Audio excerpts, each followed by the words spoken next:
twisted little man who's had his claws dug into by a manipulative LA lady, the very institution which bestowed the titles to them which they used to make money. A startling, bewildering video exploded across social platforms, hitting like a sudden shockwave. It depicted Meghan Markle, seemingly adorned with what numerous observers described as a prosthetic baby bump, engaging in animated dancing with Prince Harry within a hospital setting. This wasn't merely dancing, it was twerking, spirited laughter, and fervent swaying to lyrics openly discussing a baby mama and demands for financial support. The scene wasn't just unexpected, it was utterly incongruous. For someone who has meticulously cultivated a regal persona, this performance felt less like a genuine birth announcement and more like a crude mockery. But then, a profound question arose, one the mainstream media had previously shied away from. Had she ever truly been pregnant? This notion isn't a fresh rumor whispered in the digital ether. Conjecture surrounding Meghan's pregnancies, particularly those of Archie and Lilibet, has persistently circulated for years. The suggestion that she might have opted for a prosthetic abdomen or even a surrogate has routinely been dismissed by major news outlets as nothing more than internet chatter. Yet, that single video shattered the status quo. It didn't just reignite old suspicions, it effectively doused them in accelerant and struck a match. Suddenly, it wasn't just obscure online forums debating the issue. Influential voices from within. The media, including outspoken figures like Piers and Jeremy Kyle, were openly challenging the authenticity of what they witnessed. The core issue here extends far beyond simply whether Meghan wore a false bump. The ramifications are profoundly deeper. Within the United Kingdom, for royal offspring to legitimately claim a place in the line of succession, they must be born directly from the body of the royal parent. Consequently, if Meghan had hypothetically employed a surrogate and kept this fact concealed, it would not merely represent a deception. It could potentially render Archie and Lilibet ineligible for their royal titles or official standing. This is precisely why this particular narrative resonates so differently. It's no longer just sensational gossip. It carries potential constitutional weight. As the footage gained traction, viewers began to dissect it, frame by frame. The bump looks unnatural, they remarked. It sits too low, its movement is erratic. Meghan was observed squatting, bending, and even twerking, actions most heavily pregnant women nearing their due date would instinctively avoid. And this wasn't mere online conjecture. Medical professionals, nurses, and mothers collectively voiced the same concerns across various platforms. Something isn't right. Even those typically vocal in Meghan's defense remained conspicuously silent. Yet it wasn't solely the visuals that disturbed, it was the entire atmosphere. Meghan, clad in black, dancing in a hospital room under dramatic lighting, all set to music about being a baby mama who dictates her own terms. For an individual who has repeatedly emphasized a yearning for privacy, who ostensibly departed the UK to escape media scrutiny, releasing such footage seemed like the absolute antithesis of her stated desires. It wasn't merely a misstep. It felt like a deliberate setup for widespread derision, and that's precisely what transpired. The online sphere exploded with activity. Memes proliferated, sharp commentary poured in from every direction, and theories multiplied exponentially. Was this an elaborate public relations stunt that went awry? A calculated diversion from another pressing issue? Or simply further proof of how utterly disconnected Meghan and Harry have become from public sentiment? Piers, never one to mince words, declared on X that we're about 2 months away from the sex tape. A harsh statement, certainly, but also a stark indicator of the significant shift in public perception triggered by this entire spectacle. Jeremy Kyle was equally unsparing, virtually gagging on air as he characterized the video as resembling a lap dancing club with pregnant women. He didn't shy away from the broader implications either, branding the entire display a disgrace to the monarchy. And as if that wasn't enough, mainstream news organizations, which had previously ignored the bump rumors, began making discreet inquiries. Behind the scenes, even seasoned journalists were whispering the same questions viewers were openly demanding online. What if it's true? For years, this topic was off-limits. Now it's a front-page debate. And Meghan, she has yet to utter a single word. The silence is palpable, and the repercussions may already be irrevocable. Jeremy Kyle, however, was far from finished. During an interview with Kinsey Schofield, he launched into what some consider one of his most scathing criticisms to date. He ridiculed the very concept of privacy that Meghan and Harry had once professed to cherish. "I'm going to feel a bit queasy trying to describe this," he began, "because after repeatedly telling us they fled the United Kingdom for privacy, they despise the press. Now all she does with her dreadful jams is constantly post pictures of her children, which always makes me wonder, hold on a second." He stated they escaped the UK to avoid media attention, yet now she's dancing around like a TikTok star in a delivery room. His voice dripped with incredulity. "You've got kids with chickens, jars of jam nobody wants, and now a music video in a maternity gown." He seemed torn between laughter and outright disgust. Kinsey, for her part, held nothing back either. She highlighted how completely detached Meghan appeared from the inherent dignity traditionally associated with being a royal. It wasn't solely about the dancing, it was the entire performance. "This isn't someone in labor," she asserted. "This is someone performing, selling something, selling herself." That's when the situation grew even more unsettling, largely because the entire production, the lyrics, the music, the visuals, felt unnervingly polished. People online started asking, was this even genuinely filmed during her pregnancy? Subsequently, inconsistencies within the hospital room itself began to surface. Healthcare professionals weighed in. "That's not a standard labor and delivery room," one nurse posted. "That's not the correct positioning for a hospital bed. That IV line isn't properly placed." Another stated unequivocally, "She's not in labor. This is a staged drama." The concerns escalated, even extending to the appearance of the bump itself. Too rigid, too smooth, moving oddly beneath the fabric. Women who had experienced full-term pregnancies found it entirely unrelatable. One woman commented, "That belly is too perfectly round. It looks like it came straight from Amazon." It was then that older footage resurfaced. Clips showing Meghan's bump appearing to fold unnaturally while she was seated. Other videos where her hand pressing against her stomach caused its shape to distort in an artificial way. This wasn't a new theory, but suddenly it seemed more credible than ever. Piers Morgan intensified his stance. He shared a split-screen comparison, displaying Meghan dancing in the hospital room alongside an image of her on stage years prior, with a distinctly different posture and bump shape. "Tell me again how this is the same pregnancy," his caption provocatively read.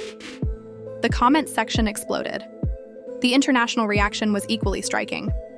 Alexandra Marshall, speaking from Australia, exhibited palpable distress.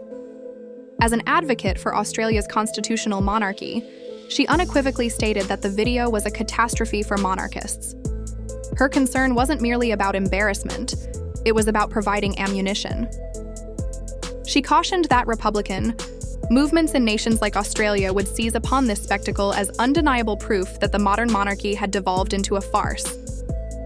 "This is the argument served on a silver platter," she declared. "It's both cringeworthy and undignified, granting anti-monarchists precisely what they desire." However, the most chilling analysis came from Norman Fenton, a mathematics professor freshly out of court. He approached the matter not from an emotional standpoint, but from one of pure logic. "This bump does not behave like a genuine pregnancy," he stated plainly. "It is inconsistent with what we understand about full-term physical characteristics." He didn't delve into extensive medical analysis, nor did he need to. He simply posed the haunting question that had begun to consume the public. If this isn't real, what are the implications for Archie and Lilibet? Meanwhile, major news outlets remained strangely silent. Articles celebrating Meghan's delightful birthday post for Lilibet continued to be prominently featured on news sites. Nothing critical, nothing challenging, just innocuous content. And that very silence began to speak volumes because behind the scenes, reporters were discreetly contacting whistleblowers, tirelessly searching for sources, and attempting to verify whether this video was indeed recent or if it was something Meghan had staged years ago, only to dust it off and release it now as public attention waned. And the crucial question remained, why now? No one could decipher the strategy or the ultimate objective. If it was intended as damage control, it spectacularly backfired. If it was for publicity, it certainly achieved that, but for all the wrong reasons.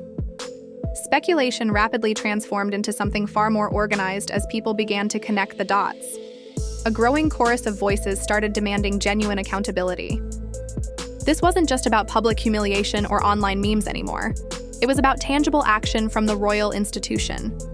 The persistent question shifted from matters of taste or propriety to one of legitimacy. If Meghan had orchestrated not just a video, but an entire pregnancy, what exactly did that signify for Archie and Lilibet's royal standing? The established rule was unequivocal. For a child to remain in the royal line of succession, they must be biologically born of a royal parent. Surrogacy, unless transparently disclosed and legally documented, possessed the power to disqualify them. And no such disclosure had ever been made. Consequently, when legal experts offered their insights, they weren't simply engaging in gossip. They were highlighting the potential for a constitutional crisis, veiled beneath a chaotic celebrity spectacle. Online petitions gained significant momentum, urging Buckingham Palace to launch a formal inquiry. Some advocated for the removal of the Sussex children from the official royal website. Others demanded an immediate suspension of their titles until birth certificates and medical records could be thoroughly verified. Then came the leaked rumor, unconfirmed but widely accepted, that Prince Harry was considering reverting to his mother's maiden name, Spencer. That prospect alone sent shockwaves through the global community of royal observers. Was this a desperate attempt at damage control? A preemptive move to create distance? Insiders reportedly close to the royal family were said to be far from amused. According to sources cited in various royal gossip columns, King Charles was profoundly dismayed by this latest stunt.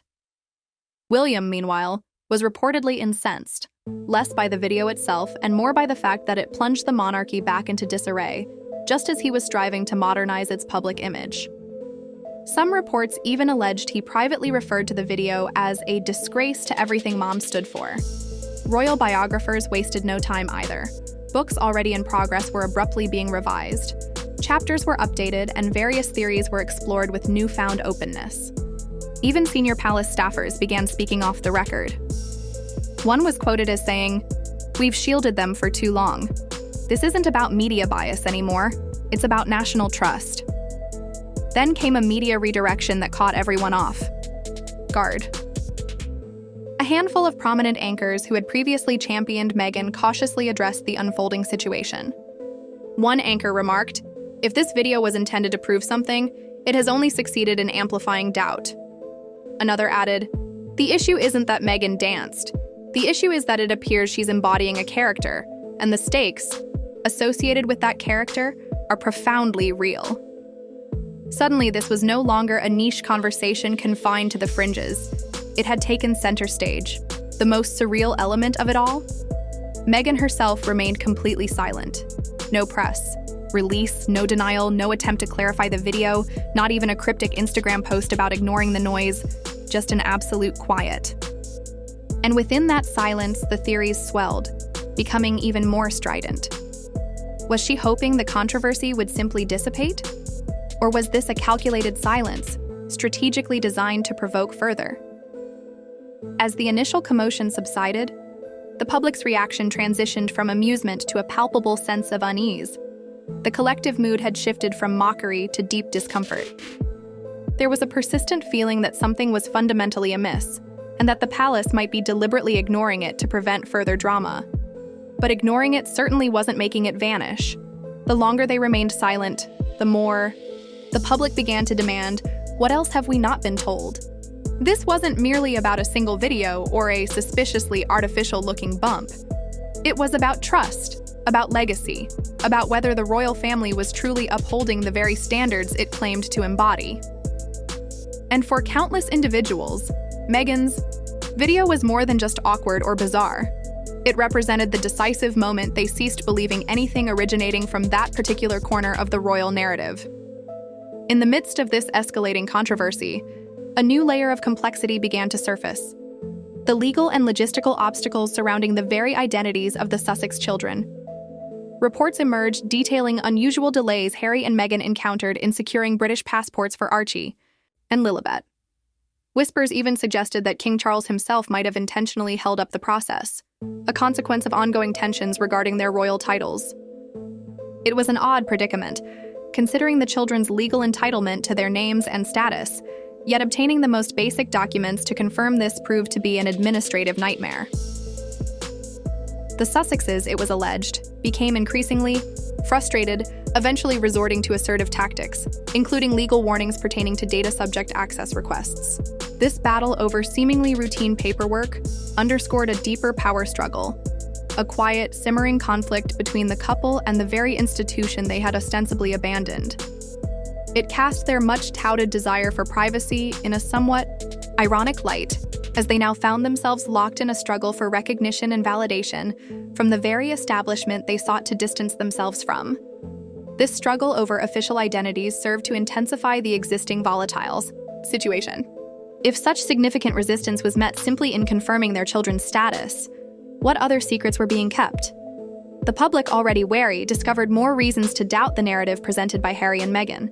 Every delay, every unexplained obstacle, seemed to validate the growing suspicion that something substantial was being concealed, and that the royal family, for its part, was tacitly permitting the public's doubts to fester rather than directly addressing the issue. Subsequently, startling revelations from former royal staffers began to emerge, speaking off the record but conveying a palpable sense of betrayal. They detailed a long-standing pattern of deception, a calculated strategy to control public perception and manipulate opinion. These weren't merely discontented employees. These were individuals who had first-hand experience with the inner workings of the Sussex operation. Their accounts painted a picture of an unrelenting pursuit of notoriety and wealth, often at the expense of royal decorum and established tradition. Their carefully leaked and strategically placed statements resonated profoundly with a public already questioning the couple's true motives. The sheer audacity of the hospital video, combined with the unfolding revelations of a potentially deep-seated deception, ignited demands for accountability unlike anything witnessed before. Public figures, once hesitant to directly criticize the Sussexes, now spoke with a renewed sense of urgency. The narrative shifted from mere speculation to an outright demand for transparency. Was this a deliberate provocation? A tactic to generate attention? Any attention, even if it was negative? The question hung heavy in the atmosphere, transforming simple curiosity into a chilling realization that the meticulously constructed image of the Sussexes might be little more than an elaborate, ongoing performance. The repercussions of this scandal extended far beyond the immediate shock. It exposed the fragile nature of trust, not only between the public and the Sussexes, but also between the public and the monarchy itself. If such a fundamental aspect of royal succession could be called into question, what else was vulnerable? The enduring traditions and perceived integrity of the institution were now under intense scrutiny, simply because one video, one bizarre moment, had peeled back a layer of carefully constructed reality. And so, the silence from the Sussex camp grew deafening. Each passing day without a comprehensive explanation, every evasive maneuver, only served to deepen the chasm of distrust. The initial amusement at the twerking video gave way to a cold, hard suspicion. For many, this wasn't just another royal scandal. It was a profound illustration of the lengths some would go to maintain a carefully curated illusion, and how a single, seemingly trivial moment could unravel years of meticulous image building, leaving behind only questions, doubt, and an unsettling sense that the truth remained stubbornly out of reach.